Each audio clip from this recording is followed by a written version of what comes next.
Keyshawn Davis. He was set to fight Edwin De Los Santos, weighed in at 139 pounds and 3 ounces, I believe. So almost 4+ pounds over the weight limit, right? He was close to the next weight class, to be honest with you.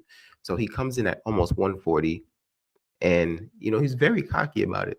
Obviously, he wasn't going to lose 4 pounds in an hour, but they told him to go take the hour to try to lose whatever weight he could. He could have did sauna, whatever he needed to do. He's just like, nah, I ain't doing that, man. So any which way, that kind of threw a wrench in the fight. And I'm like, okay, how is this going to look now? You know what I mean? Because I thought Keyshawn was going to be able to make 135. He seemed so confident.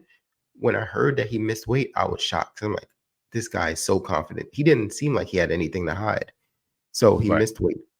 But going forward, the fight gets canceled. They can't really come to agree to terms. It was just a crazy blunder, right? And obviously the night got worse from there. But just when you seen him weigh in at 139 pounds, what was the first thought that crossed your mind? Bro, when I seen Keyshawn miss weight by 4 pounds, technically over 4 pounds, right? Just within the realm of 4 pounds here. Yeah. I just knew it was intentional. It's obvious this is intentional. If you know boxing, you have a brain, you have knowledge within the sport of boxing, you know it was intentional. 4 pounds is a lot in boxing. Mm-hmm. And there's no way you don't track that as a professional, let alone his team is not aware of that. So I believe that it was, I know we all know it's intentional. I mean, those of you who know boxing, but the reasoning is what we don't know about, right? We really don't know.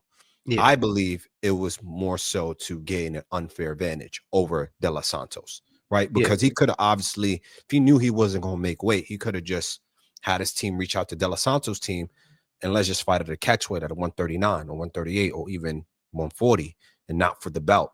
I can lose my belt, but the fight can still go on. But he wanted an advantage where he can come in heavier and De Los Santos could kill himself to make the weight, right? Mm-hmm. De Los Santos and his coach even spoke about it, where, De Los Santos was going through some health issues, right? Blood clots. And he came into camp, 190 pounds. And he killed himself to make 135 pounds. And you can see it in his face. He looked drained. Like, he looked soulless in his eyes, like, So it was pretty, it was intentional. And I think he did it to get a unfair advantage. I think that's just the tactic he tried to use. And I believe he thought in his mind, especially with right after he missed weight, he mentioned that, he outgrew the weight, right? A typical excuse, a common excuse. And he said, but De Los Santos is, a great fighter and he's up for the challenge. He's going to take this fight. He was confident that De Los Santos was still going to move forward with the fight, and after a bit of back and forth, surprisingly, his team agreed to all the concessions, right? Fees, etc. But De Los Santos and his team made the right choice. They decided to pull De Los Santos out of the fight because of health concerns, rightfully so. And they get paid. I think that was the right decision to make, especially knowing that, this fight is trying to come in. He did it on purpose, trying to get an advantage. Nah, it's over for that. Yeah. And I know Keyshawn was sick behind it. I know he was surprised too. Yeah. They thought De Los Santos was desperate. So when you say looking for a competitive advantage, what do you think it is? Do you think it was like De Los Santos is known to be cracking, have power? So maybe Keyshawn is outgrowing the weight, right? And feels like, all right, I don't want to be depleted at all. I want to be more than, good, healthy for this fight. That way I can stand up to the punches. I don't go out there and face any kind of embarrassment. Exactly. That's exactly what it is too. Because when you're losing weight, that's really what makes people susceptible to punches, right? All the water, the drainage of water that you're just kind of is being exported out the body, especially the brain. Less water in the brain, you're more susceptible to get knocked out. So I think he just wanted to be like, you know what? Let me, keep some of the water weight on me, some weight on me, so I come in strong, healthy, and he's gonna come in drained. So not only is he cracked, his punching power may not be at the height it could be, but more importantly, I'll be able to absorb the punches better. It's just like you said. So yeah. And do you think like Keyshawn honestly ever planned to fight at 135 again after that night? Do you think he just thought, all right, I'm gonna do this last thing, I'm not gonna make weight, but he's gonna take the fight, I'm gonna show out, let's say I'm gonna get a stoppage, and do you think he was gonna move to 140? Probably. I think that's probably because he's gonna out himself. If he fights at 139, say Yeah, I outgrew the weight, and then go back to fight at 135. Like what? Like that yeah, would be even crazier. So he would have no choice but to be like, ain't he got stripped of his title. So right, it would make right. sense for him to like just move So up at that point. he gets stripped of the title, loses the main event spot, right? But then, the event's still going on. So both his brothers were fighting, and his brother Kelvin fought a former opponent. Is Nazir it Albright. Nahir Albright? How do you pronounce his first name? I thought it was Nazir Albright, but I could Okay, be yeah. wrong. But Maybe I'm wrong. Albright though, like the dude from Philly. So like we you know who I'm talking about. So Albright, who gave Keyshawn what to date is probably considered Keyshawn's toughest fight, but it was ruled no contest due to the testing positive for marijuana, right? Rocked Keyshawn in that. Looks like he hurt Keyshawn, but he came out there and he handled Keyshawn's brother, handled him, Yep. right? But then that's not even the big part. The big part is afterwards in the locker room. Then some kind of brawl ensues, and hearing mixed stories, right? Albright is kind of saying, "Yo, Keyshawn and Keon came up and they, like Keyshawn grabbed me and headbutted me. That's how I got this knot." But there's so much reports of, they jumped him, they jumped him, they jumped him. Nevertheless, whatever happened, I just think it was a bad move, bad look, and bro, from say you're Bob Arum, right? Like, Mm-hmm. what's your next move with Keyshawn? Like, all right, you don't make any money on this fight. You have to pay De Los Santos his full purse, right? Your main event gets canceled. Luckily, Abdullah Mason stepped in and showed out, right? But your main event gets canceled. Then this guy goes and conducts himself in that kind of way. So if you're Bob Arum, like, what's your next move with Keyshawn? And Abdullah Mason is with Top Rank, right? I believe he is. Yeah. Yeah. My focus would probably be to shift my focus to Abdullah Mason as the next one.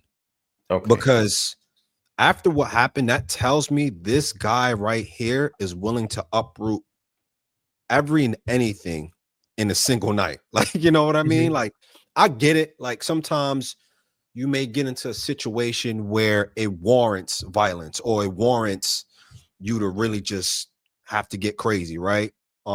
Depending on if it's extreme disrespect, I could understand. But in this situation with the missing the weight, costing that fight, costing the main event when people was out in your hometown to come see you fight, that's crazy in and of itself. That was wild, right? A huge miscalculation on Keyshawn's part, claiming Mhm. himself to be the businessman, but the irony, right? Yeah. With that nickname.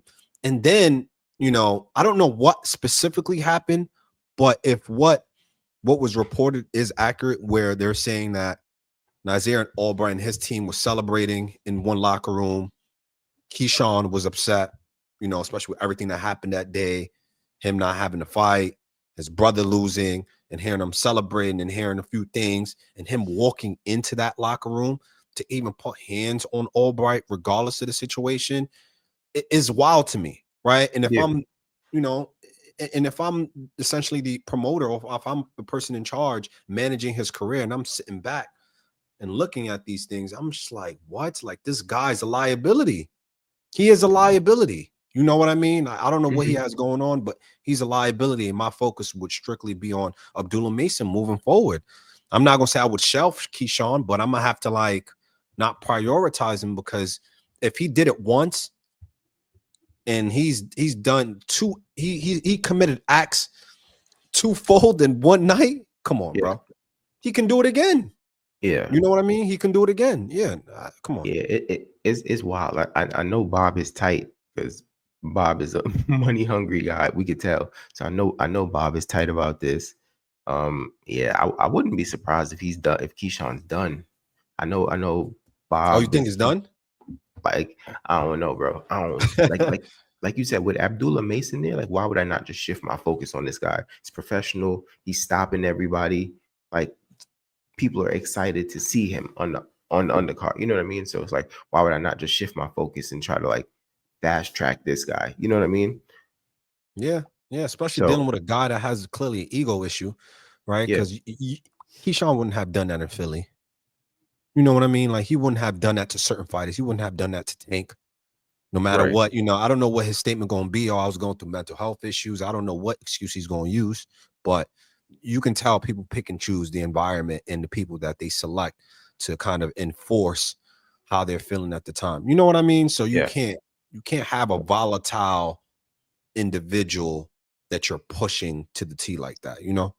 Yeah, and I mean, people have been coming out and making statements. I mean, Frank Martin was like, "Yo, let's line it up at 140." I know Jermaine Ortiz made some comments, but it's a lot of competition at 140, and Keyshawn was definitely separating himself at 135, right? But where do you see him at 140? Do you see any of those guys potentially beating him? Do you see him kind of being more so middle of the pack, or like still like upper echelon of 140? I can see Keyshawn Davis fighting at the upper echelon of 140. Depends on who you describe as the middle of the pack type of fighters, because I feel like the middle of the pack and the upper echelon of the 140, they're closer than what people think. It's like Yeah. right there. So even fighters like Frank Martin would give Keyshawn some issues. Mhm. Jermaine Ortiz especially Yeah. would give Keyshawn some problems. So I can see any of those fights, Yeah. upsetting Keyshawn for sure. Yeah. You still have the winner of Subriel Matias and Alberto Poyos, Gary Anton Russell. Even if you need to like get your feet wet, right? There's guys out there like, the Rayos of the world, Sandor um, Martin. Sandor Martin, Richardson Hitchens.